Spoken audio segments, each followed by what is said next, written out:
Today we're examining the potential advisor bias against annuities. Well, Eric, that's one of our pet peeves.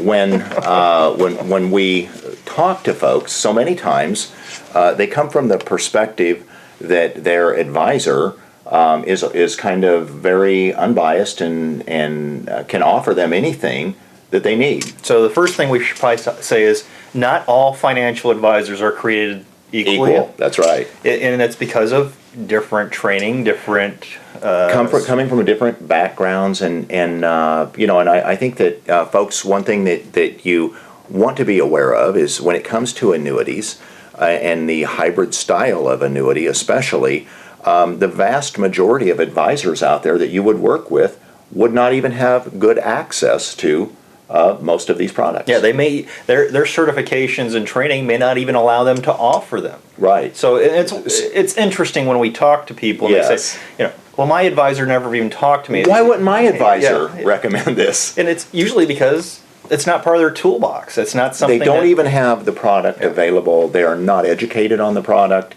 and they have a tendency to give the impression that they're looking out for your best interest, and it's not in their best interest to send you down the street. Yeah. You mean I can't come in and say, well, this is what I'm interested in buying, and they wouldn't just say, well, you know what, I don't offer that, but let me recommend somebody. You need to go to somebody who specializes in this area or has more expertise. What they do is they try to twist it and say, well, this is what I can do for you. Right, and there's reasons why you probably don't want to do that. And one of the things that we find interesting, Eric, and that is that many people, when they reach this retirement, they start talking about, look, how am I going to get through this time period and get through it safely and know that I have enough income that's going to last me all those years. You mean they should have an advisor that really specializes in income, and perhaps, we talk about the accumulation of assets. Right. But why are we accumulating assets? We're accumulating them for this day that we arrive, that we know we're going to be retiring, and maybe we don't need all of those assets to go into this pension-style income or this guaranteed type of income arrangement, but we need enough of those assets typically to give us that solid foundation. Well, and that's when we talk about savings.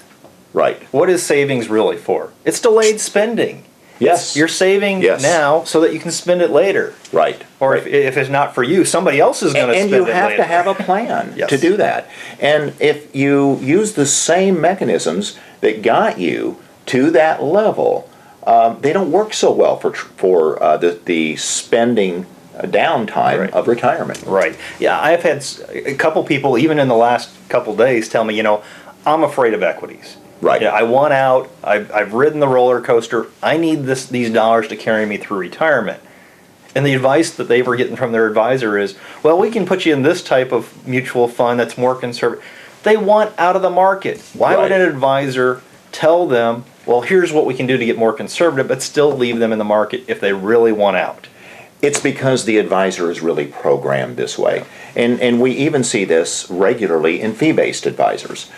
They have a bent and a slant towards certain types of investments, and they just are lacking knowledge in the transition into the income side of retirement. Yeah, so and we should clarify with our own practice here. Yes. We work in both of those sides. We have people that we have and manage money that we have that are in the accumulation stage. Right. Some are using that to supplement for their income for inflation, and then we also have a good portion of people that wanted to secure retirement. Yes. And have utilized multitudes of annuities, immediate, hybrid, variables. We've got a little bit of everything. Exactly. So, although we do have a bias, a very strong bias in terms of what someone should do with a portion of their money, that they should have a foundation, and that annuities work better for this income foundation than just about anything that we've seen out there that's available, a lot safer and more secure. And so we do recommend this. On the other hand, for those clients that have that discretionary additional funds, we have no problem with saying that, hey, keep some of that money out there in the market. Right. Keep it where you're comfortable. I Right. mean, asset Right. allocation is important. So Right. this is not the place for everything.